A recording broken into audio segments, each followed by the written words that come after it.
सारा क्षणिक है और आत्मा एक नित्य है। आत्मा का अनुभव बस एकमात्र नित्य है।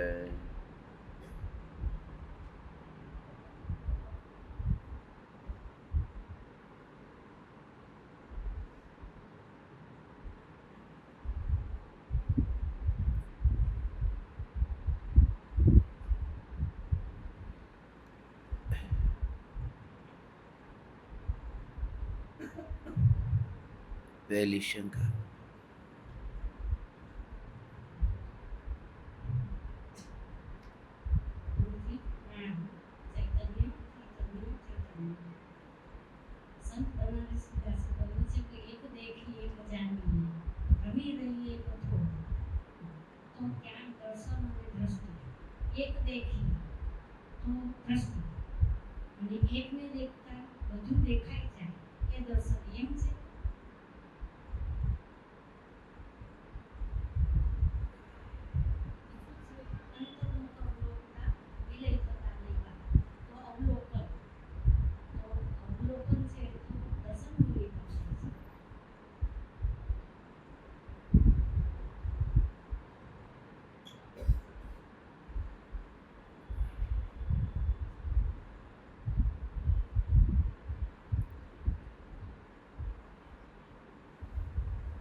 चैतन्य स्वभावी भगवान आत्मा एक समय की पर्याय में दृष्टि में आते ही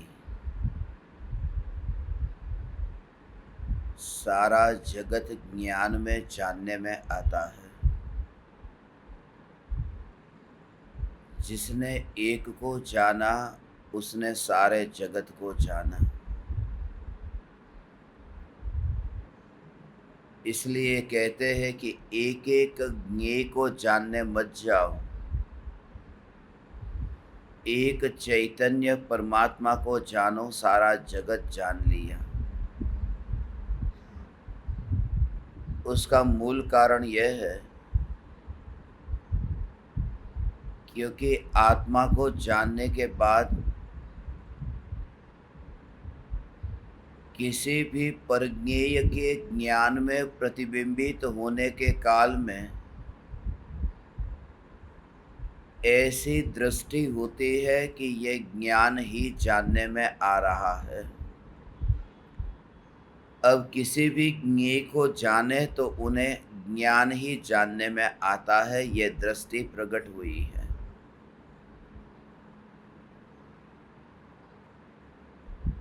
सारे जगत की सत्ता का तो स्वीकार किया, मगर वो जानने वाले की सत्ता का स्वीकार नहीं किया। इसलिए अपने घर में आने के लिए कहा कि एक को जानो, एक को देखो तो सारा जगत दिखाई देगा, जानने में आएगा। दोनों में बात वही है कि एक अंतर का अवलोकन करते ही सारा जगत जानने में आ जाता है। अवलोकन का वहाँ अर्थ अकेले दर्शन से नहीं है, ज्ञान और दर्शन दोनों साथ में है। साथ में है अर्थात वहाँ दर्शन गुण का भी परिणमन है और ज्ञान गुण का भी परिणमन है। सामान्य अवलोकन और विशेष अवलोकन, ऐसे ये दो शब्द आते हैं। सामान्य अवलोकन अर्थात दर्शन और विशेष अवलोकन अर्थात ज्ञान। ये दर्शन गुण और ज्ञान गुण की पर्याय है। इसको ऐसे समझे कि एक आत्मा जानने में आते ही सारा जगत ज्ञान में जानने में आ जाता है। समझने के लिए 48 मिनट का काल समझो। वैसे तो 48 मिनट के भीतर उसको कहते हैं अंतर मुहूर्त। मुहूर्त का अर्थ है 2 घड़ी, और 2 घड़ी के अंदर का काल उसे कहते हैं अंतर मुहूर्त। मुहूर्त के अंतर का काल। तो किसी जीव को 4:46 पर केवल ज्ञान हुआ, तो 4 बजे वह जीव निर्विकल्प ध्यान में लीन हुआ था। ये गजब की बात ऐसी है कि 7वें गुणस्थान में से 6ठे गुणस्थान में जीव आता है, तो अंतर मुहूर्त के काल में वो 6ठे में आता ही आता है। कहते हैं ना, अंतर मुहूर्त तक उपयोग यदि आत्मा में टिक जाए तो केवल ज्ञान हो जाए। तो 7वें गुणस्थान में भी अंतर मुहूर्त है, 8वें गुणस्थान में भी अंतर मुहूर्त है, 9वें, 10वें, 12वें यहाँ पर भी अंतर मुहूर्त है, और 13वें गुणस्थान का काल लंबा काल है। तो 7वें गुणस्थान से जब श्रेणी के गुणस्थान में आता है तो एक अंतर मुहूर्त में केवल ज्ञान होता है।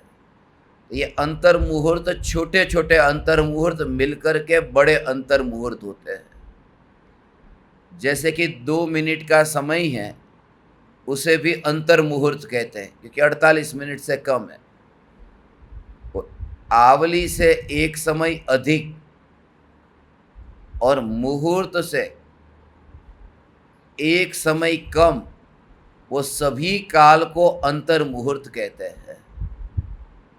और उसमें भी आवली से एक समय अधिक वह जगन्य अंतर मुहूर्त है,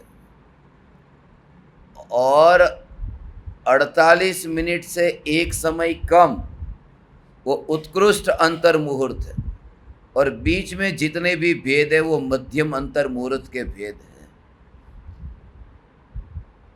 यदि यह कर्णानुयोग का विषय यदि और ज़्यादा स्पष्ट नहीं समझ में आता है तो सिर्फ इतना समझो कि 2 मिनट के लिए वो 8वें गुणस्थान में आए, और 2 मिनट के लिए 9वें गुणस्थान में आए,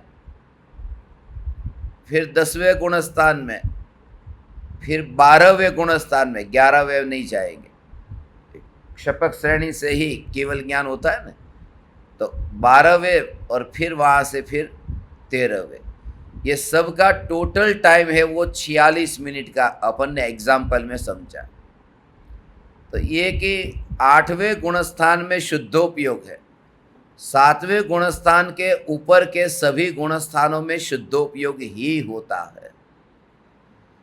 तो वो आत्मा का ही अवलोकन, आत्मा को ही जानता है, आत्मा को ही देखता है। ऐसी स्थिति में वो एक आत्मा को जानता है और सारा जगत ज्ञान में जानने में आ जाता है। वो एक समय का ऐसा परिणमन है। इसके लिए वो केवल ज्ञान को एक अपूर्व विस्फोट कहा। ऐसा विस्फोट कहीं नहीं हुआ था। केवल ज्ञान अर्थात ऐसा कि आत्मा को जानता है, आत्मा को जानता है, आत्मा को जानता है, ऐसा हो रहा है। और एक समय में जो मर्यादित ज्ञेय ज्ञान में जानने में आते थे, उनमें से अनंत ज्ञेय ज्ञान में प्रतिबिंबित हुए। वो सहज ऐसी प्रक्रिया है। ये दर्पण के ऊपर जो धूल चिपकी है और जो सभी पदार्थ दर्पण में प्रतिबिंबित नहीं हो रहे हैं, ऐसा एक कपड़ा घूम गया कि एक समय में ऐसा कपड़ा घूम गया कि सब पदार्थ दर्पण में एक साथ प्रतिबिंबित हो गए। पदार्थ में कुछ भी नहीं किया, ये धूल हट गई। तो आत्मा के ध्यान में लीन होते ही ये ज्ञानावरणी कर्म का जो बंध हुआ था, जो उदय चल रहा था, वो एक समय में ऐसा हुआ कि सब ज्ञानावरणी कर्म का क्षय हो गया और लोकालोक ज्ञान में प्रतिबिंबित हुआ। एक एक कर्म का थोड़ा थोड़ा कि आज मध्य लोक जानने में आए, फिर ऊर्ध्वलोक जानने में आए, ऐसा नहीं। ये एक समय में क्षयोपशम ज्ञान से केवल ज्ञान होता है। एक समय में ये मर्यादित ज्ञान से अनंत ज्ञान ये होता है एक समय में। वो कहते हैं कि अंतर मुहूर्त में केवल ज्ञान हो, मगर अंतर मुहूर्त में धीरे धीरे बढ़ते बढ़ते केवल ज्ञान नहीं होता है। वो केवल ज्ञान होता है वो एक समय में होता है। वो तो प्रक्रिया उसकी है कि वहाँ केवल ज्ञान होने से पूर्व जो आत्मा की परिणति की निर्मलता है, वो निर्मलता में, शुद्धता में जो वृद्धि है वो होने लगी है, मगर ज्ञानावरणी कर्म का तो कुछ भी अभी नहीं हुआ। ज्ञानावरणी कर्म तो 12वें गुणस्थान का अंत जब होगा और 13वें गुणस्थान का शुभारंभ हुआ, वो 12वें का अंत और 13वें का उत्पाद, उस समय केवल ज्ञान प्रकट हुआ। तो एक आत्मा को जान रहे थे कि भरत चक्रवर्ती ने दीक्षा अंगीकार की और अंतर्मुहूर्त में केवल ज्ञान हो गया, तो लोकालोक को जानने नहीं गए थे। एक आत्मा को जानते थे कि वो जो ज्ञानावरण कर्म है वो एक आत्मा में ही उपयोग टिक कर रहने से उन कर्मों का धीरे धीरे धीरे धीरे क्षय होना शुरू हुआ, पूर्ण रूप से क्षय हो गया वो 12वें गुणस्थान के अंत में। तो एक आत्मा को जानकर के सारा जगत जानने में आ जाता है। और दूसरा ये कि जितना भी विवाद है वो जग को नहीं जानने के कारण नहीं है। एक समयसार को जानता है, दूसरा पंडित गोमटसार कर्मकांड को जानता है, और दोनों के बीच में विवाद हो रहा है। ये विवाद इसलिए नहीं हो रहा है कि दोनों ने समयसार को अधूरा पढ़ा है या गोमटसार को अधूरा पढ़ा है। दोनों को दोनों शास्त्र कंठस्थ है, मगर दोनों के पास में नई विवक्षा नहीं है कि किस तरह से किस वाक्य का कैसा अर्थ ले। और वह नई विवक्षा एक आत्मा को पहचानने से प्रकट होती है। इसलिए शास्त्र को जो समझ लेता है वह सभी शास्त्रों को समझने वाला, सभी शास्त्रों को समझने वाला आत्मा को समझ लेता है, ये बात ठीक नहीं है। मगर जो आत्मा को समझ लेता है वो सभी शास्त्र के अर्थ को निकाल सकता है कि कहाँ कौन सा अर्थ कैसे होता है। वो नई विवक्षा है, उसे विरोध नहीं लगता। अज्ञानी को एक शास्त्र की वकालत अच्छी लगती है और दूसरे का विरोध करता है, और उसे ये पता नहीं है कि एकांत से जब मैं वस्तु को स्वीकार करता हूं तो उसमें मैं नहीं जीतता हूं, उसमें मेरी जीत नहीं है, उसमें जो है वो जिनवाणी माता हार रही है। जब मैं एकांत से वस्तु का स्वीकार करता हूं, एक माँ है और उसके 2 सगे बेटे हैं और दोनों को पैर दबाने के लिए बोला, दाया पैर और बाया पैर। अब माँ ने उस समय नींद में ऐसा हो गया, इन्होंने पैर बांट लिया था। अब सेवा नहीं करनी और करनी पड़े तब फिर ऐसा बंटवारा होता है। जमीन जायदाद का भी बंटवारा होता है और सेवा का भी बंटवारा होता है। मेरे सिर की मालिश हो गई, तू पैर की कर। तो एक पैर लिया एक बेटे ने, दूसरा पैर लिया दूसरे बेटे ने। अब मां को नींद आ गई कि जो दाया पैर था वो बाएं पैर के ऊपर गया नींद में ही। तो बाएं पैर वाला जो लड़का था, बच्चा, उसने अपने भाई को बोला कि तेरा पैर मेरे पैर के ऊपर क्यों रखा।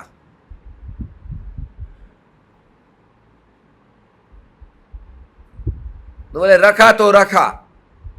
तो हथौड़ा पड़ा था, हथौड़ा लेके आया, जोर से हथौड़ा मारा और पैर तोड़ दिया।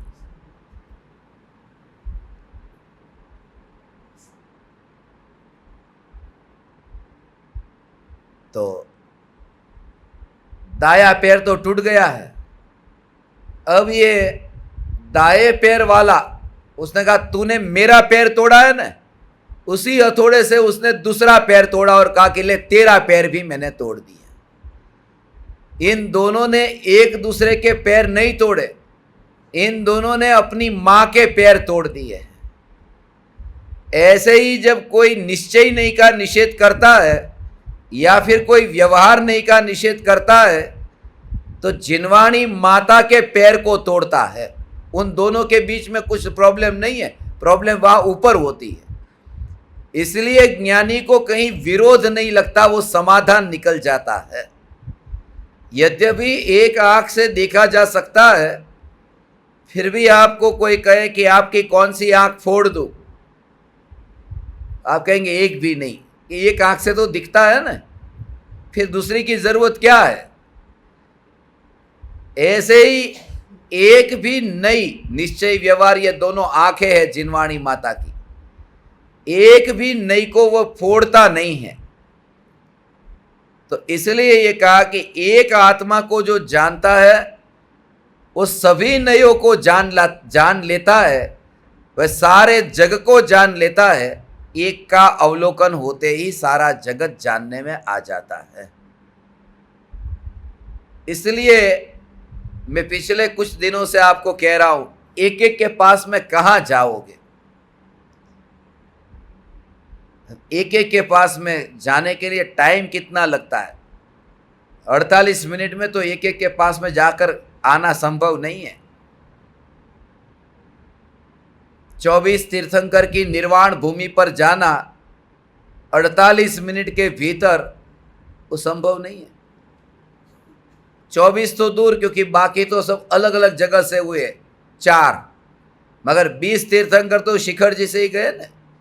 मगर शिखर जी का पहाड़ चढ़ने में भी 48 मिनट में कौन चढ़ता है, और वो भी पहाड़ है, असली तो बहुत दूर की बात। एक पहले हुए, दूसरे बाद में हुए, मगर अनुभूति का ऐसा है कि एक आत्मा में लीन हुए तो 24 के 24 नहीं, त्रिकाल 24 ही नहीं, अनंत सिद्धों के दर्शन हो जाते हैं। मगर यह सत्य इतना कठोर लगता है क्योंकि मंदिर जाने की आदत इतनी हो गई है कि यह बात प्रयोग में तो जब आए तब आए, मगर विचार से भी स्वीकार नहीं होता कि क्या ऐसा स्वरूप हो सकता है। एक आत्मा को पहचानते ही सारे जगत में सभी सिद्ध परमात्मा को श्रद्धा में स्थापित करता है, और एक आत्मा को नहीं पहचाना तो चाहे कितनी बार तीर्थ की यात्रा करे, ऊपर जाए नीचे उतरे, ऊपर जाए नीचे उतरे, ऊपर जाए नीचे उतरे, उससे कोई भला थोड़ी होता है। मगर डोली वाले नहीं चढ़ते ऊपर, डोली वाले ऊपर जाते और नीचे आते। इसलिए कि उन्हें रुपये से मतलब है, उन्हें यात्रा से मतलब नहीं है। मगर तुम्हें तो सच्ची भक्ति है ना, तुम्हें तो कुछ भी रुपये नहीं चाहिए ना, कि तुम्हें रुपये नहीं चाहिए मगर ये देरासर नहीं जाएंगे तो बेटा बेटी कवारे हैं, शादी कौन करेगा। वो डोली वाले को रुपये से मतलब है, तुम्हें अपने बच्चों की शादी से मतलब है, मगर संसार से ही मतलब है। कोई भीतर में भक्ति पता नहीं है कि भगवान किसे कहते हैं। तो एक चैतन्य परमात्मा को जानने से समस्त परमात्मा जानने में आते हैं। ऐसे ये बिल्कुल बनावटी भगवान का उपयोग बेटे बेटी की शादी के लिए करना, कि समाज में रहते नहीं तो पता कैसे चलेगा कि ये धार्मिक परिवार से है, धार्मिक परिवार से। संसार के झूठे रिश्ते को जोड़ने के लिए इसने भगवान के साथ भी झूठा रिश्ता जोड़ना छोड़ा नहीं। संसार को धोखा देने के लिए इसने भगवान को भी धोखा देना छोड़ा नहीं। कितना डर लगता है, वो डर भगवान का डर नहीं है, समाज का डर है। समाज में रहना है,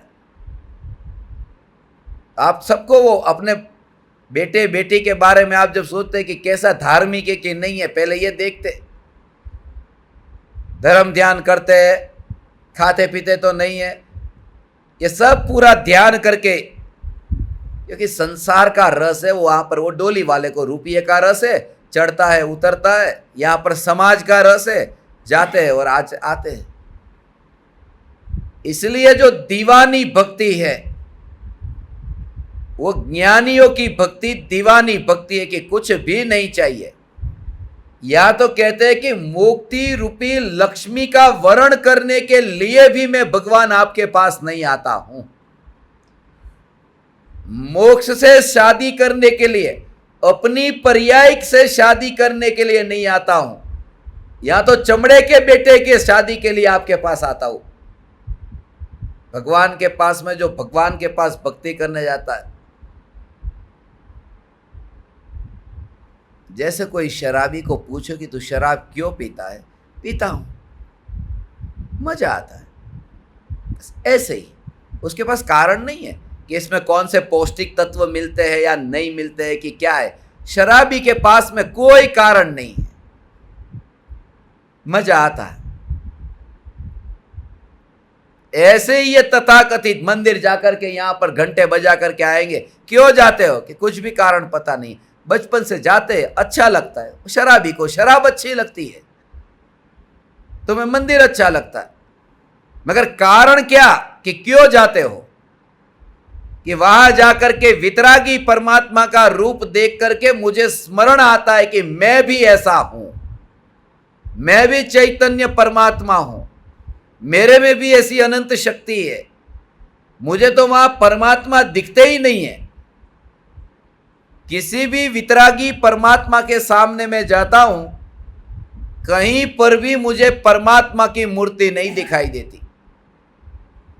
ऐसे आदिनाथ भगवान हो, पार्श्वनाथ भगवान हो, महावीर भगवान हो, कहीं पर भी जाओ, सोनगढ़ इतनी बार गया, एक भी जगह भगवान की मूर्ति मुझे नहीं दिखाई दी। भगवान नहीं हो, भगवान की मूर्ति भी नहीं दिखाई दी। ये मूर्ति तो वहां पर है, मुझे नहीं, कि वो मूर्ति नहीं है, वहां पर जो है वो भगवान की मूर्ति नहीं है। यदि तुम्हें पता चले कि ये मूर्ति के पास गया हूं तो तुम्हारे दर्शन व्यर्थ। मुझे तो वहां सामने देखता हूं तो मूर्ति नहीं, दर्पण दिखता है, और यह दिखता है कि यह दर्पण सामने, उसमें मैं ही प्रतिबिंबित हुआ हूं, मूर्ति कहां। तो भगवान की मूर्ति न दिखे, वहां सामने दर्पण दिखना चाहिए। और अज्ञानी को भी दिखता है, बिल्कुल दर्पण दिखता है, ज्ञानी को भी दर्पण दिखता है। ज्ञानी को यहां जो चैतन्य परमात्मा, यही मेरा स्वरूप है, और अज्ञानी को भी दर्पण दिखता है, यहां जो मुकुट पहने हैं ऐसा ही मुकुट सामने है, बिल्कुल दर्पण है, कॉपी टू कॉपी।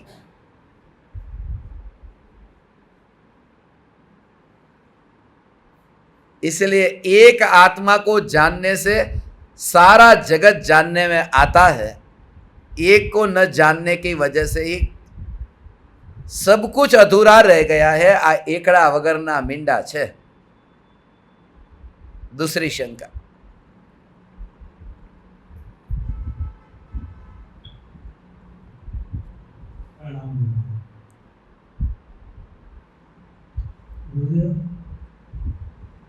स्वरूप प्राप्ति के लिए हठ योग का क्या योगदान है, या ये सहज ही होता है? जैसे कि ज्ञानियों के जीवन में ऐसा पढ़ने में आता है कि पूर्व में उन्होंने ऐसी साधना की, 3-4 घंटे 3-4 दिन एक ही रूम में बिताते थे। तो क्या ये क्या है? आपने ये कहा था कि छींक आती है और पलक झपकता है, ऐसा ही प्राप्ति।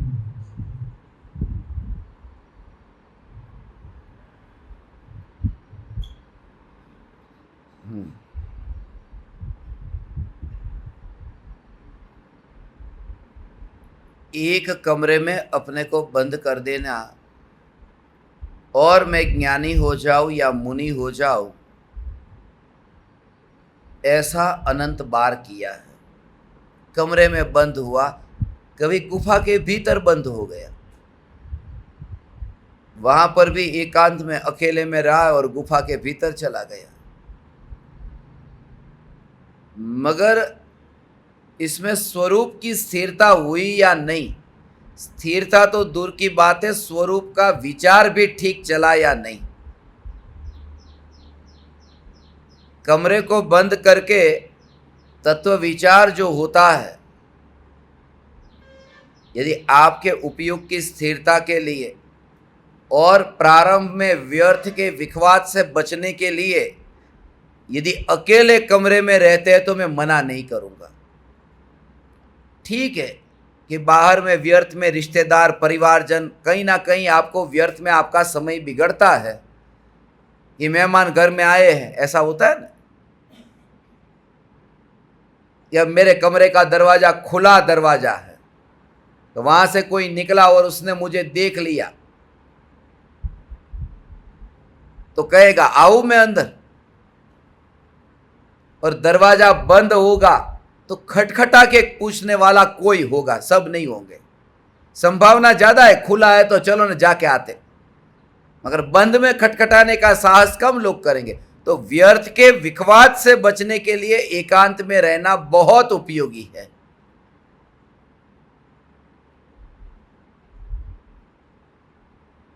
और ये तो मैंने जितनी भी वो भक्ति लिखी, राख की दीवार का पड़ोसी की रचना की, आत्मसिद्धि शास्त्र का हिंदी में पद्यानुवाद किया, अपूर्व अवसर का किया, ये जो भी रचनाएं हुई है वो सब अकेले कमरे में बंद होकर के ही हुई है,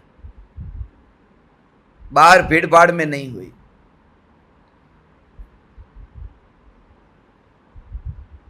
रविंद्रनाथ टैगोर की यह आदत थी।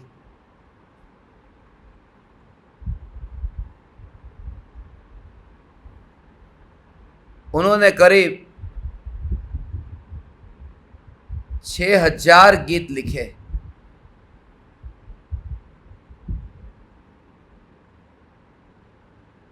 और कितने ही अधूरे रह गए, मगर उनको जब कोई पूछता,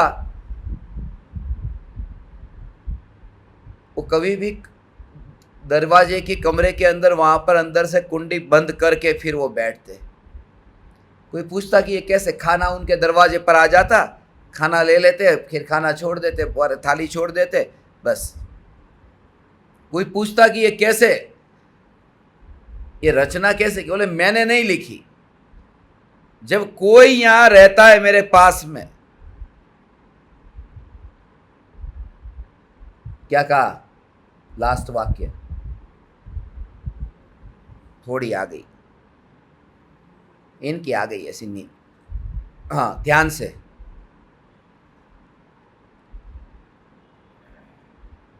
उनको जब पूछा कि ये गीत कैसे लिखे, तो वे कहते थे कि जब मैं अकेला कमरे में रहता हूं तब कोई उतरता है और लिख के जाता है, मगर जब कोई दूसरा मेरे सामने बैठा हो तो वो नहीं उतर पाता, क्योंकि वो अकेले में आना चाहता है और यहां कोई ना कोई साथ में रहते हैं। इसलिए ये जो शास्त्र लिखने के लिए भी तुमने देखा होगा ना कि एकांत में आचार्य कुंदकुंद देव वर्णमा ताड़पत्र ऊपर शास्त्र लखे छे, तो 4-5 मुनि के साथ में नहीं, अकेले बैठे।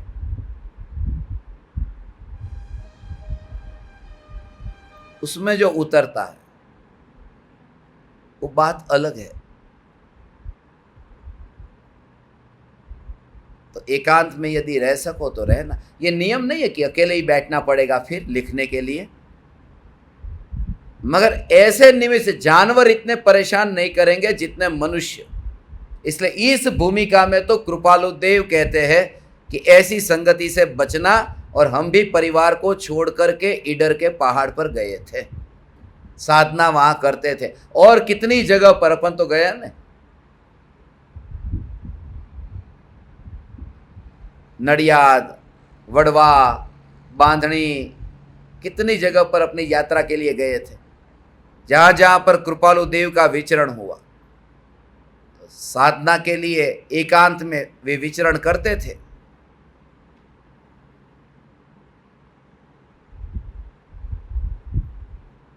तो सबसे पहले एकांत में रहने का अभ्यास हो। उसको हठ योग नहीं कहते कि ये सब अंदर से दरवाजा बंद करके जीत पे आ गया। इस समय की भूमिका ऐसी है, जब आपको कोरोना हो गया है और आप अंदर रहो, इसका मतलब आप हठ योग करते हैं कि वो परिस्थिति ऐसी है कि ऐसी परिस्थिति में जब किसी के संपर्क में आएंगे तो ऐसी हालत होगी, आपकी तबीयत तो बिगड़ी है, दूसरे की भी बिगड़ेगी, या उल्टा होगा कि दूसरे की तो बिगड़ी ही बिगड़ी है, आपकी भी तबीयत बिगड़ेगी, माने साधना आपकी भी भंग होगी। थोड़े दूर रहो। और जब तक निमित्ताधीन दृष्टि है तब तक सदनिमित्तों में रहना जीव का कर्तव्य है। ये परम कृपालु देव का वचन है। भावलिंगी मुनि गृहस्थ की संगति से दूर रहते हैं और 3 कषाय चौकड़ी का उदय का वहां अभाव है। एक संज्वलन क्रोध मान माया लोभ बाकी है। तो क्या फर्क पड़ता है? इतनी तो वितरागता हुई ना, 75% समझने के लिए। ये इतनी तो वितरागता प्रकट हुई, अब गृहस्थों के साथ में क्यों नहीं रहते?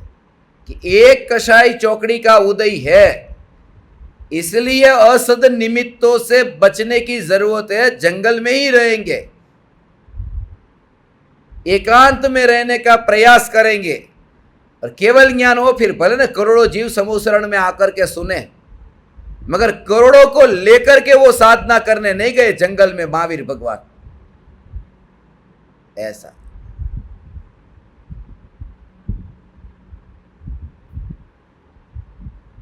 तो जो पाता है वो अकेले में पाता है, और बांटता है वो भीड़ में बांटता है। वापिस आता है फिर भीड़ में बांटने के लिए, कि जो मैंने पाया उसको बांटने के लिए आते। ये दिव्य ध्वनि खीरी। तो मुनि को एक कषाय चौकड़ी का उदय बाकी, तो उनको इतना सावधान रहना है। तो जिनके सब के सब कषाय बाकी है, उन्हें तो कितने निमित्तों से सावधान रहने की जरूरत है। व्यर्थ के विवाद में, व्यर्थ की चर्चा में, व्यर्थ के विवाद में, नहीं तो कदम कदम पर घर में, परिवार में, यहाँ पर मित्रों में, समाज में किन किन को आप समझाने के लिए जाओगे? इसलिए उनसे बच करके एक बार अपने स्वरूप का विचार करने के लिए ऐसे निमित्त में रहना। इसलिए तो कहा ना कि एकांत में यदि रहेंगे तो ये सब झंझट से बचेंगे, समय भी बचेगा। अब कमरे के अंदर बैठे और हॉल में बैठे तो कोई भी आएगा जाएगा, चर्चा होगी, बातचीत, समय बीतेगा। वहां पर अंदर आप अपना प्रवचन सुनते हैं, चिंतन करते हैं, तत्व विचार करते हैं, तो कोई एकांत में रह करके आपको इतना तो कोई डिस्टर्ब नहीं करेगा। अब यहां पर ही देखो ना, यहां तो सब चैतन्य के दीवाने हैं ना, मगर एक कमरे के अंदर 4 लोग रहते हो और एक ने रात को यदि प्रवचन चालू किया हो तो 3 को डिस्टर्ब नहीं होता कि भाई तेरे को सुनना है ना, हमको क्यों जगा रहा है? तो जरा विचार करो उनका क्या होता होगा जब आप चालू करके बैठ जाओ। और जिनको रुचि नहीं, उल्टा द्वेष है, इसलिए उन भीड़ से दूर रह करके एकांत में कमरे में बैठो। और आज के जमाने में तो ये सुविधा आ गई कि ईयरफोन लगा दो ना। इसलिए मैं तो अब जहां जहां एक कमरे में 4-4 रहते उनको ईयरफोन दे दो, माने दूसरा परेशान न हो एक की वजह से। सबका ऐसा है। ये कहता है मेरे को रात को 1 बजे तक सुनने की आदत ही है, मगर दूसरा ये कहता है मेरे को 4 बजे उठकर सुनने की आदत है। एक दूसरे को, दूसरा पहले को, और दोनों को विकल्प होते हैं। दोनों को वाणी में द्वेष हो जाने लगता है कि भाई बंद करनी है, नहीं सुननी है। जो चैतन्य का दीवाना कहते हैं उसका यह हाल हो जाता है। इसलिए ऐसे निमित्त से बचने का यदि उपाय है तो पहला उपाय खोज करके एकांत में रहना। और आज के जमाने जैसी सुविधा पहले कहाँ थी, अब तो कितनी ये सुविधा आ गई।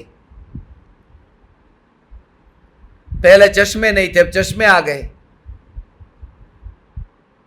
पहले ये ईयरफोन नहीं थे, ईयरफोन आ गए। पहले तो जो आता था वही सुनना पड़ता था, अब आपको जो सुनना है वो चुनाव करो। कितनी सुविधा है।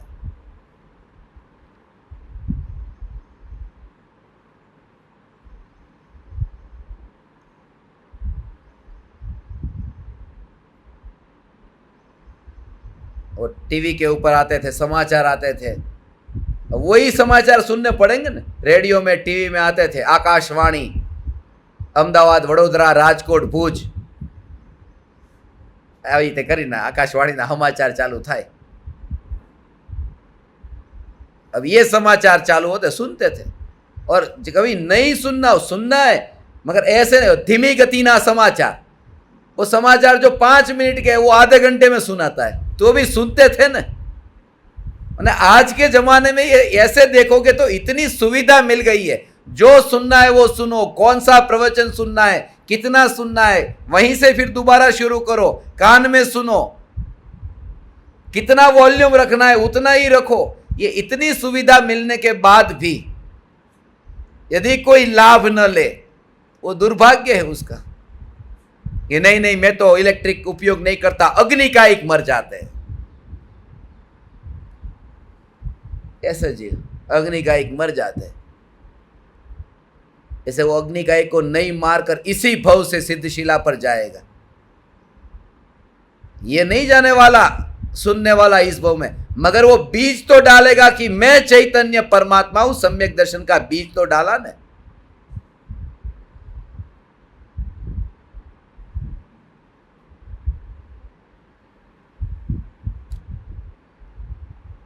इसलिए पहले के जमाने में भी जो एकांत में जाते थे उसके पीछे ये कारण थे। असद निमित्तों से बचने के लिए, परिणाम जब तक अपने बिगड़ते हैं तब ऐसे व्यक्ति से बचना, ऐसी घटना से बचना, ऐसे कार्यों से बचना, ऐसा आयोजन भी नहीं करना जिसमें परिणाम बिगड़ता है। और जीवन के अनुभव से बहुत सीखा। किसी की शादी में जाते और परिणाम बिगड़ते, शादी में जाओ ही मत। एक बार नहीं जाओगे, 2 बार नहीं जाओगे, फिर सब समझ जाते किसी को नहीं पड़ी। अपन जो टेंशन लेते हैं ना, ये इसका एंड नहीं है ना कि बेटे की शादी करनी है, देरासर नहीं जाओ तो बेटे की शादी कैसे होगी। बेटे की शादी तो हो गई ना आपकी, मगर फिर बेटे का भी तो बेटा है, उसकी कैसे होगी। ये लंबा लंबा उसमें ही मौत आ जाती है। बेटा तो वहां पर जहां उठा कर लेके आना था वो लेके आ गया, और तुम उसकी चिंता में गृहित मिथ्यात्व में मरते रहे और गए 84 के चक्कर में। जहां मुनि को छूने का मना है वहां भगवान को ऐसा ऐसा करके स्त्री छूती रहती है। नहीं छूंगा तो और मेरी सखियां आती है, वो क्या सोचेगी। शादी करनी है ना बच्चों की, समाज में नाम रखना है, समाज में रहना है, लोग क्या बातें करेंगे। इसलिए ये मार्ग दीवाने का मार्ग है जिसे पड़ी नहीं है समाज की।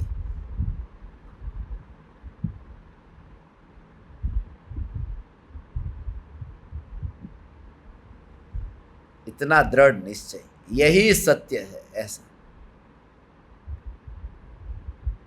तो एकांत में रहना बहुत उपयोगी है, बहुत उपयोगी है। मगर एकांत में रहने के लिए आपका दृष्टिकोण, माने आपका ध्येय पक्का होना चाहिए कि क्यों एकांत में रहते हैं। जड़ता भी नहीं कि मैं एकांत में ही रहूंगा, जड़ता नहीं, वो हठ योग हो गया।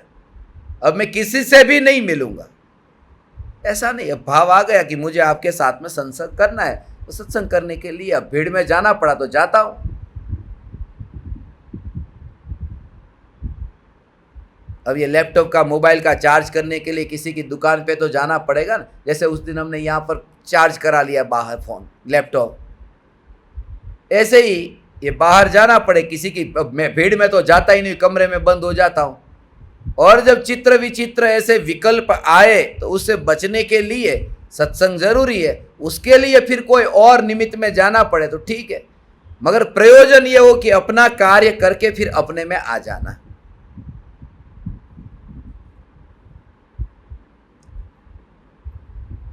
और किसी को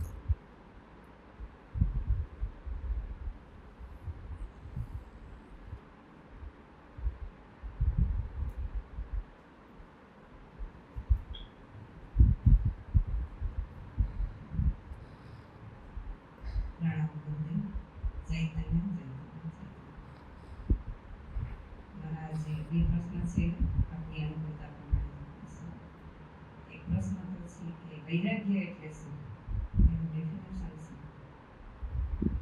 અને બીજો પ્રશ્ન છે કે આપણે કાલે ચર્ચા કરી બંધની, કે કેવડીને પડી રે બધી બંધ હોય, આશ્રમ હોય છે, તો અબંધ દશા ક્યારે? કોઈ પણ જાતનો આશ્રમ ન હોય એવું ક્યારે?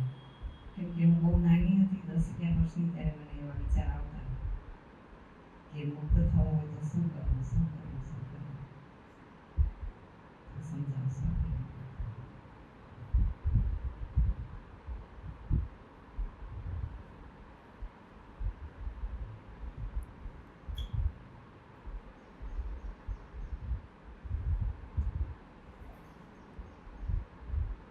क्षणिक का बोध हुए बिना वैराग्य नहीं आ सकता।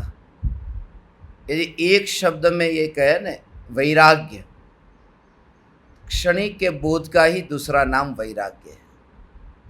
वैराग्य के बिना चैतन्य परमात्मा अनुभव में भी नहीं आ सकता।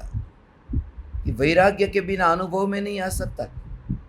नारकी को जो आत्मा का अनुभव होता है, सम्यक दर्शन होता है, तो वहां कौन सा वैराग्य है? वहां तो थड़ाथड़ी है। पूर्व भव में क्षण भंगुरता का बोध जो हुआ था वह भी उसे स्मरण में आता है। नारकी को जाति स्मरण ज्ञान होता है। राग का भाव मंद होना, ऐसा मंद होना कि सम्यक दर्शन के लिए वह राग की मंदता अत्यंत उपयोगी बने, ऐसा अनंतानुबंधी कषाय की मंदता का होना, दोनों में अंतर ही है। ये वैराग्य है। कषाय की मंदता जो है वो मंदता चारित्र संबंधी ये है वैराग्य। वैराग्य का मतलब ये नहीं है कि धोखा खाया है और द्वेष हो गया है। द्वेष का नाम वैराग्य नहीं है। ऐसा है ना कि मानो कि ये वस्तु चाहिए थी और मिली नहीं तो उसको वैराग्य आ गया। वो वैराग्य नहीं आ गया, वो निराश हो गया है। वैराग्य जहां होता है वहां निराशा नहीं होती, वहां उदासीनता होती है। वैराग्य वहां पर चाहिए था और नहीं मिला, ऐसा नहीं है। यहां पर तो चाहिए था, मिला और फिर भी असार दिखा, इसका नाम वैराग्य है। ये अंगूर चाहिए, अंगूर मिले और खट्टे लगे और ये स्वीकार हुआ, इसलिए अब नए अंगूर के लिए छलांग लगाना बंद कर दिया। ये वैराग्य है। ये जीवन के अनुभव से ऐसा है। और समझदार व्यक्ति ऐसा है कि एक का बोध हुआ तो सबका बोध होता है। समझदार के लिए एक आग को छुआ कि सब आग गर्म है, चावल का एक दाना पका के देख लिया, पका हुआ देख लिया तो पता चला कि सब चावल पक गए। तो जीवन में एक घटना से ऐसा बोध हुआ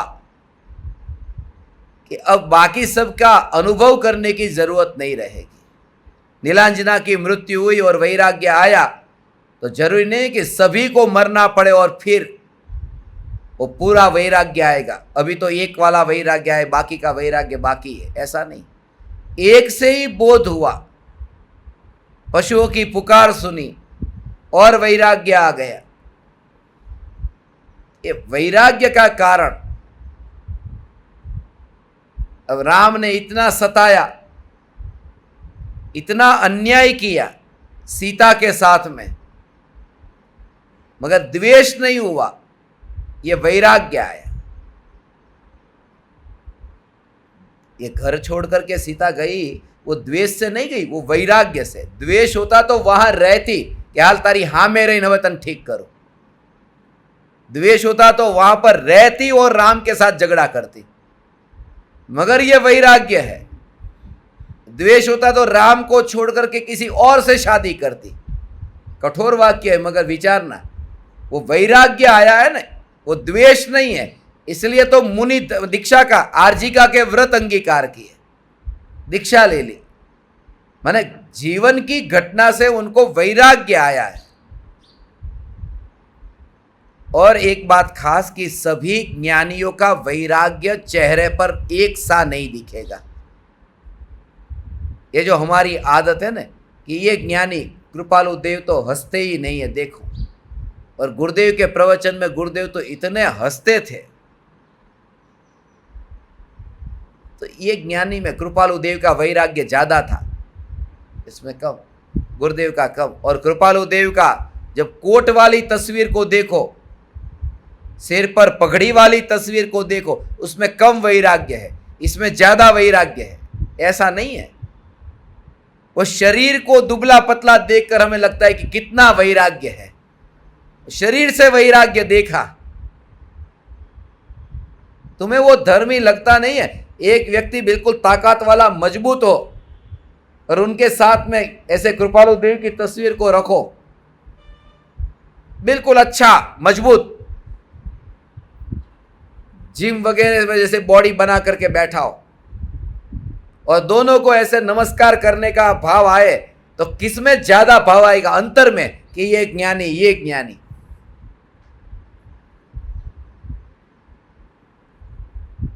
तो यदि वो कृपालु देव को नमस्कार करने का भाव आता है, तो फिर तुम भगवान को नमस्कार नहीं कर सकते। वहां तो वज्र ऋषभ, वज्र का शरीर है, दुबला पतला नहीं है। अब कैसे नमस्कार करोगे? वहां तो कुछ भी पता नहीं चलता, न हड्डी दिखती, उल्टा तो वहां पर इतना बलवान शरीर है, उनसे बलवान शरीर और किसी का नहीं। मगर शरीर के कारण वो वैराग्य सभी का चेहरे पर नहीं झलकता है।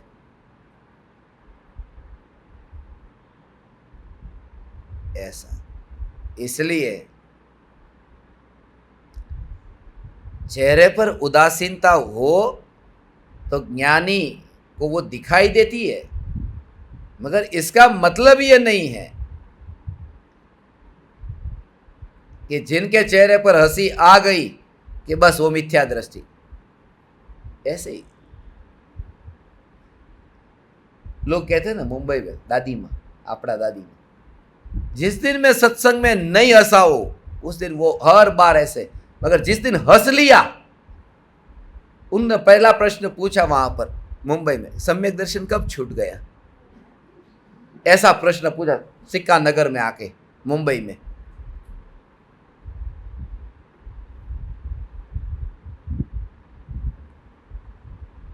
माने रोज विचार ही नहीं आता, पता ही नहीं था कि कौन सत्संग में आया है, कौन नहीं आया है, और विषय इतना सूक्ष्म चलता था। अब उस दिन का जो विषय था वो कठोर कठिन विषय था, रोज का विषय जो था वो सूक्ष्म था, तो वो मस्ती में, मगर जो कठिन विषय था, द्रव्यानुयोग का विषय चलता था, सूक्ष्म विषय था, कठिन नहीं था, सूक्ष्म था। और कर्णानुयोग का विषय सूक्ष्म नहीं, कठिन था। तो कठिन विषय को समझाने के लिए मैंने ये शराब का ही दृष्टांत दिया, कल जो आपको दिया, देशी और विदेशी, उसको समझाने के लिए थोड़ा सरल किया, तुरंत ही किस ऐसा सम्यक दर्शन कब छूट गया, दृष्टांत निकला कि तुरंत ही।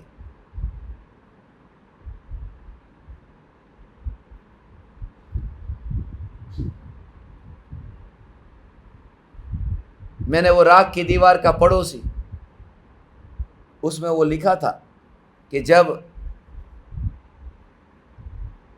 बाथरूम में पेशाब करने के लिए जाता हूं तो जैसे सामने दीवार में नल लगा है और पानी बहता है, ऐसे ही मुझे राख की दीवार में नल है और वो मूत्र बहता है, ऐसा दूर दिखाई देता है। और ये आँख जैसे वहाँ दीवार में जो पानी है वो वहाँ नल से आता है, उसको वहाँ छूने नहीं जाती, ऐसे ही ज्ञान ये देह की क्रिया को छूने नहीं जाता, दूर से देखता है।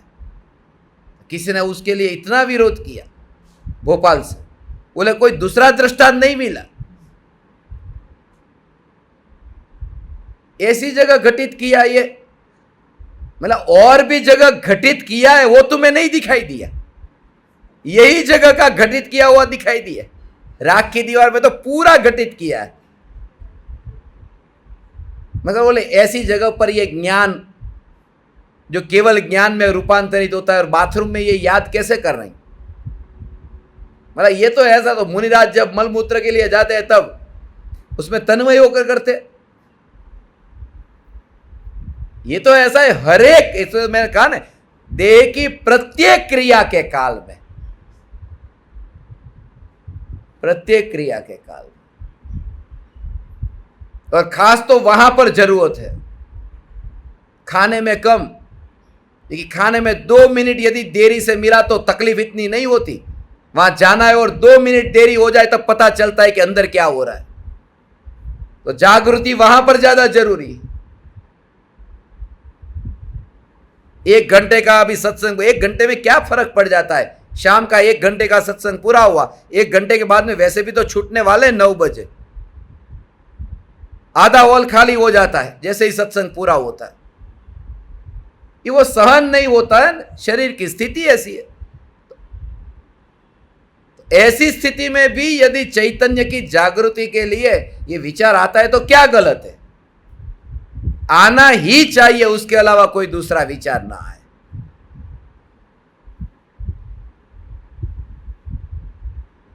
इसलिए वैराग्य का संबंध देह की क्रिया से नहीं है। वैराग्य सभी ज्ञानियों का चेहरे पर झलकता नहीं है। ये जरूरी नहीं है कि झलके ही झलके। और जो बात है नया बंध कब नहीं होता है, वो तो जैसे मैंने आपको कहा, जब 5 कारण आश्रव के नहीं रहेंगे तब नया बंध होना भी रुक जाएगा। और 5 कारण तब तक रहते हैं, वो 14वें गुणस्थान तक, माने 13वें के अंत तक। 14वें गुणस्थान में अयोगी केवली दशा प्रकट होती है ना, मगर उसकी गिनती बहुत ज्यादा मत करना, बहुत ज्यादा उसका विचार मत करना। 14वें गुणस्थान में कर्म की प्रकृति कितनी कुल 148 प्रकृति। 148 प्रकृति में आधी प्रकृति करो तो कितनी होती है ए व्यापारी? 148 डिवाइडेड बाय 2,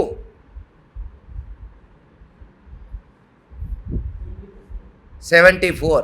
पक्का व्यापार, कैलकुलेटर नहीं जरूर ना पड़े।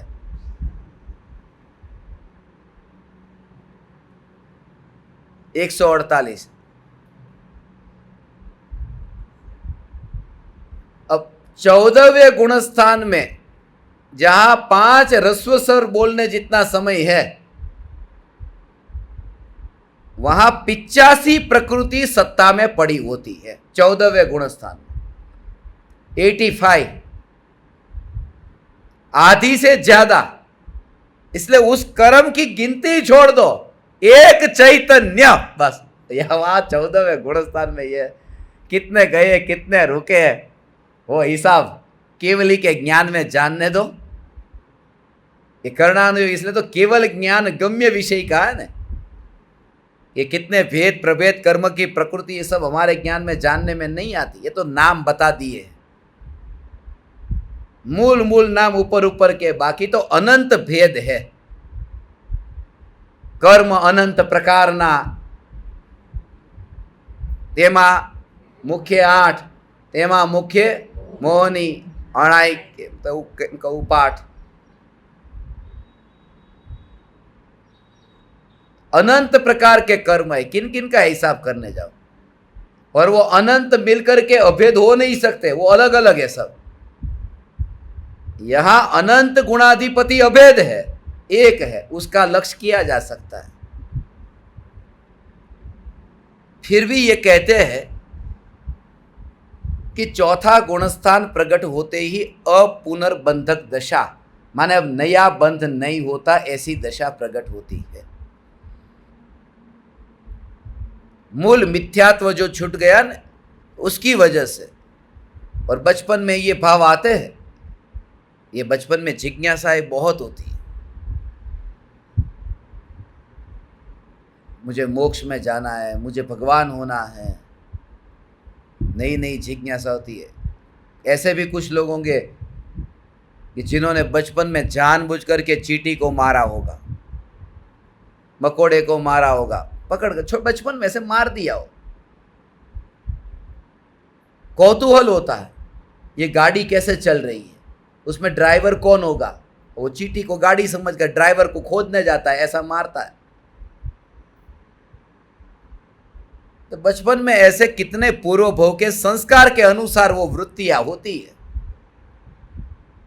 तो ये भाव भी आया, वो पूर्व भोग का कोई ना कोई ऐसा संस्कार है कि मुझे मोक्ष जाना है, इतना तो भाव आया।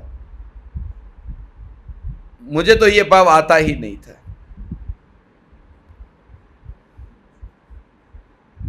तू छो मोक्ष स्वरूप, कहां जाना है, मोक्ष स्वरूप में हूं, मैं भगवान आत्मा मोक्ष स्वरूप हूं। तभी तो वो दर्पण देखे, जहां दिखाई दे वहां दर्पण दिखाई दे, मूर्ति में दर्पण दिखाई दे, तिलक करना है वहां पर भी दर्पण में ये भगवान दिखाई दे। भगवान में दर्पण दिखाई देते थे, जहां भगवान वहां दर्पण दिखाई देता, और जहां दर्पण दिखता वहां भगवान दिखाई देता कि ये भगवान उसमें प्रतिबिंबित हुआ। ये विचार ऐसे ही चलता रहेगा। आज भी एक तस्वीर है, मुझे याद आई है, मौका मिलेगा तो वो दिखाऊंगा। सोनगढ़ की वो तस्वीर है, 7 साल का था तब वो तिलक लगाया था, उसकी तस्वीर आज भी है। तो विचार बचपन में आते हैं। बहुत भवितव्यता भली है, लोगों को बूढ़ापे तक विचार नहीं आता कि यह मोक्ष कैसे प्राप्त होता है, मरे तब तक।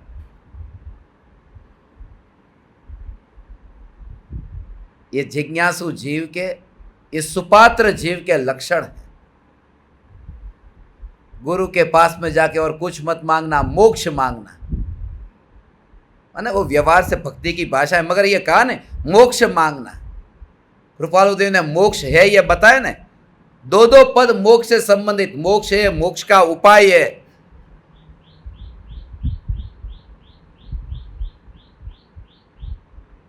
जिसके बारे में बहुत ज्यादा भ्रांति है।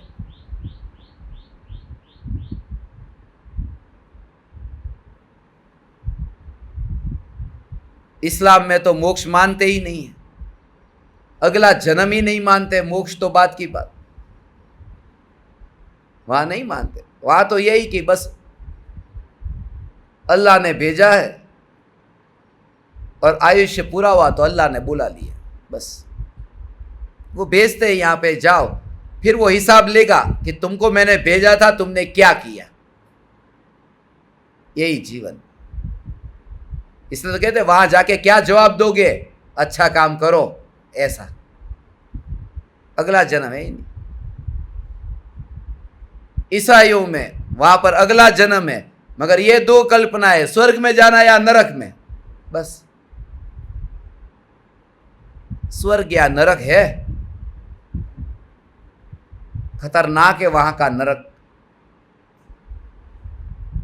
मगर मोक्ष नहीं। ये मोक्ष के बारे में ये जितने दर्शन अभी है, उनमें ये वितराग दर्शन के अतिरिक्त सब जगह इतना भ्रम है। पहले तो मानते नहीं, मानते तो ऐसा मानते जैसे ज्योत ज्योत में मिल गई और मोक्ष हो गया, और तू परमात्मा में जाकर के मिल गया।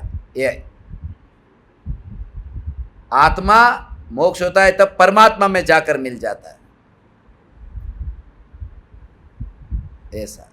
यदि मोक्ष होता है आत्मा परमात्मा में जाकर मिल जाता है, तो वह मोक्ष होने के बाद में, परमात्मा होने के बाद में उसका अस्तित्व रहा या नहीं रहा, कि हाँ रहा तो स्वतंत्र रहा, कि बिल्कुल उसमें मिल गया, कि नहीं स्वतंत्र रहा। स्वतंत्र रहा इसका मतलब कि दूसरे में नहीं मिलता, यह सिद्ध हुआ। और यदि दूसरे में मिल जाता है तो अपना नाश हो गया। और ऐसा कौन पुरुष होगा जो स्वयं का नाश होकर वो मोक्ष पाना चाहे? आपको मुझे सुखी होना है, मैं कहूं मैं तुझे मार डालूंगा, सुख मिल जाएगा। बोले कि ऐसा सुख मुझे नहीं चाहिए, रहने दे। तो स्वयं का नाश होता हुआ देख करके कौन सुख पाना चाहता है? और वो तो मोक्ष की बात है कि तू नष्ट हो जाएगा जब मोक्ष होगा तब। इसलिए मोक्ष होता है तब ना आत्मा किसी पर आत्मा में जाकर मिलता है। मोक्ष में आत्मा पराय आत्मा में जाकर मिलता है या नहीं मिलता? मिलता भी है और नहीं भी मिलता। हमारे जो वितरागी भगवान ने कहा ना कि एक में अनंत मिल करके रहते हैं और फिर भी प्रत्येक सिद्ध स्वतंत्र रहते हैं। ये दोनों अनेकान।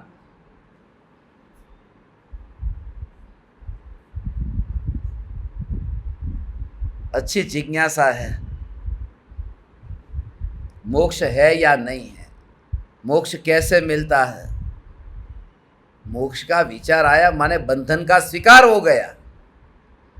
बंधन को ही मुक्ति नहीं माना है, यह स्वीकार होता है।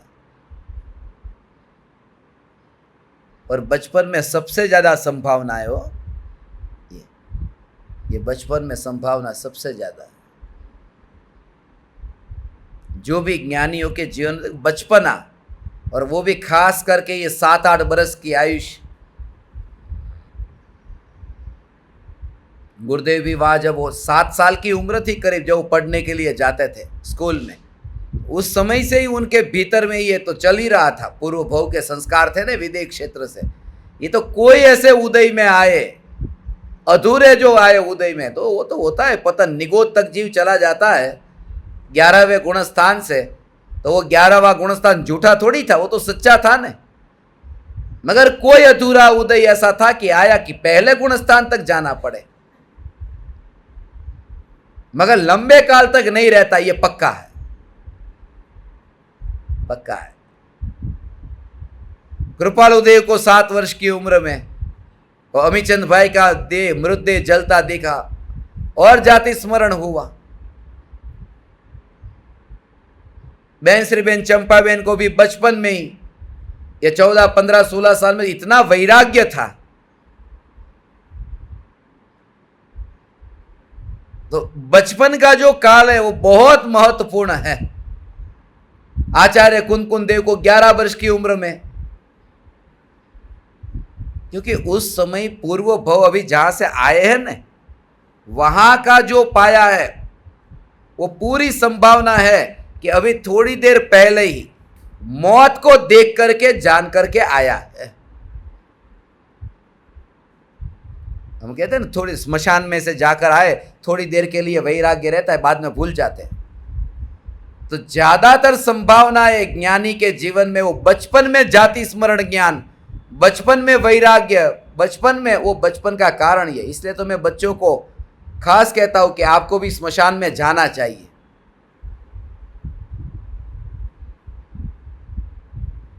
मैं तो बच्चों को स्मशान में जाने के लिए कहता हूं, और मुझे बड़े बड़े लोग स्मशान में जाने का मना करते। स्मशान में मत जाओ, बाकी सब जगह जाओ, स्मशान में मत जाओ। एक ही कारण से, वहां भूत होगा।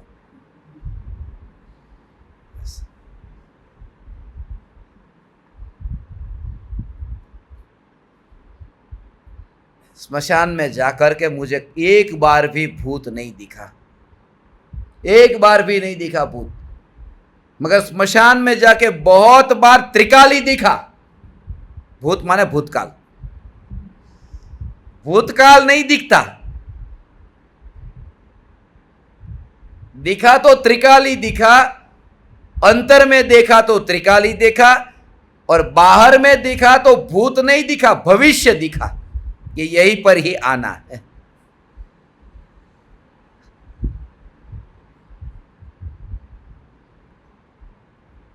अंतिम शंका।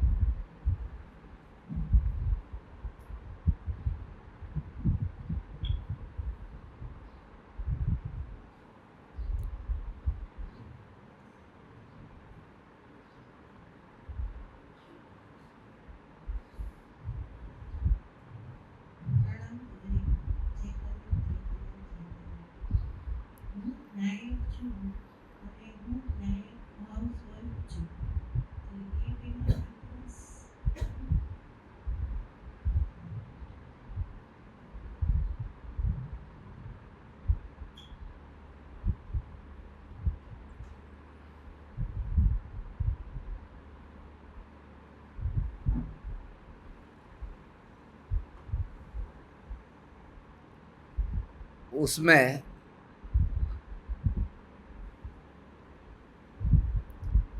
न्यायक हूं और न्यायक भाव स्वरूप हूं। समय सार की ये छठी गाथा में जो न्यायक का वर्णन आया है, वहां खास ये न्यायक भाव लिखा है। न्यायक भाव, एक ज्ञेय को जानने वाला न्यायक है। जो ज्ञेयों को जानता है वह न्यायक है। उसके बारे में कल पूरा स्पष्ट होने वाला है। कल सुबह का सत्संग, कल पूरी निर्विकल्प अनुभूति होने वाली है। 20वां बोल जो अलिंग ग्रहण का है। आपके पास में अभी थोड़ी देर के बाद में यहां से बाहर जाते ही आज सुबह का जो सत्संग हुआ है उसका ऑडियो भी मैं आपको भेज रहा हूं। वो तैयार हो गया है। वो एक बार सुन लेना दोबारा, रात को सोने से पहले या सुबह यहां आने से पहले एक बार सुनकर के फिर आना, तो कल का विषय है वो आपको और स्पष्ट हो जाएगा। संक्षिप्त में यदि कहूं तो भाव शब्द का प्रयोग करके अनंत गुणों की एकता रूप अनुभव को बताना चाहते हैं। वहां पर पूरी अनंत गुणों की एकता है। जैसे ज्ञाता, ज्ञाता तो ज्ञाता कहते ही उसमें एक ज्ञान गुण की मुख्यता से ऐसा कथन किया है। मगर जब ऐसा कहते हैं, ये व्यक्ति कौन है कि देखने वाला है, वो देखने वाले को इधर लेके आओ, तो देखने वाले में एक आंख की मुख्यता आई और उसको लेकर के आओ। और दूसरा वाक्य ये कहा कि उस रमेश को यहां लेकर के आओ, तो उसमें आंख की बात अकेली नहीं आई, उसमें पूरा जो व्यक्ति है वो व्यक्ति को पूरा गर्भित करके लाया है, उसमें भेद नहीं किया। इसलिए न्यायक भाव कहते ही उसमें संपूर्ण द्रव्य के अनंत गुणों का एक रूप जो भाव है वो पूरा मिक्सचर है, वो पूरा एक गुण की बात नहीं है। न्यायक में तो एक ज्ञान की मुख्यता से कथन है, मगर न्यायक भाव कहते ही पूरा अनंत गुणों की एकता रूप जो द्रव्य है उसका वहां पर भाव है। और वह भाव पर्याय के साथ में जब वहां पर अभेद होता है, वो पर्याय में जब अनुभव में आता है तो अनुभव ही आत्मा बन जाता है। कोई आत्मा होता ही नहीं है, अनुभव ही आत्मा है। परम कृपालु देव ने जो अंत में खोला वो कल मैं आपको बताऊंगा, रहा नहीं जाता, इतना कह देता हूं कि अनुभव गोचर मात्र रयु, अनुभव गोचर कि इन द एंड में ऐसा नहीं कहा चैतन्य ही रह गया, अनुभव गोचर मात्र रयु, ज्ञान जो अनुभव गोचर, ये तो पर्याय है, वही रह जाता है और कुछ नहीं रहता, वही भगवान आत्मा है। ये पर्याय भगवान आत्मा है। आज तक तो ये सुना था कि पर्याय से पार भगवान आत्मा है, कि सुना था न, मगर जब अनुभव हुआ तब तुझे वो द्रव्य का विकल्प नहीं हुआ और वो पर्याय में पर्याय का वेदन हुआ, तो विकल्प भी नहीं आता कि ये पर्याय और ये द्रव्य, तो पर्याय को ही भोगता रहा, यही भगवान आत्मा है। दूसरा विकल्प पैदा नहीं हुआ कि द्रव्य कौन सा दूसरा। उसको मैं कुछ दृष्टांत से आपको कल बताऊंगा, तो इतना स्पष्ट हो जाएगा कि अनुभूति काल में। मगर ऐसा मत करना, छलांग मत लगाना कि तो फिर सीधा 20वें बोल कोई सुनते। वो 18वां, 19वां और फिर 20वां कहा, और सीधा पहले ही गाथा में नहीं लिखा अनुभव गोचर मात्र जो ज्ञान है वही आत्मा। पर से न्यारा, पर्याय से न्यारा, गुणभेद से न्यारा, ऐसा जो ज्ञायक भाव ये जब अनुभव में आता है, वह अनुभव गोचर मात्र जो ज्ञान रहता है वही आत्मा है। वही आत्मा है, वही आत्मा है जो द्रव्य को छूता भी नहीं है, वही आत्मा है। इसलिए द्रव्य को नहीं छूने वाली शुद्ध पर्याय जो है, वे शुद्ध पर्याय ही आत्मा है।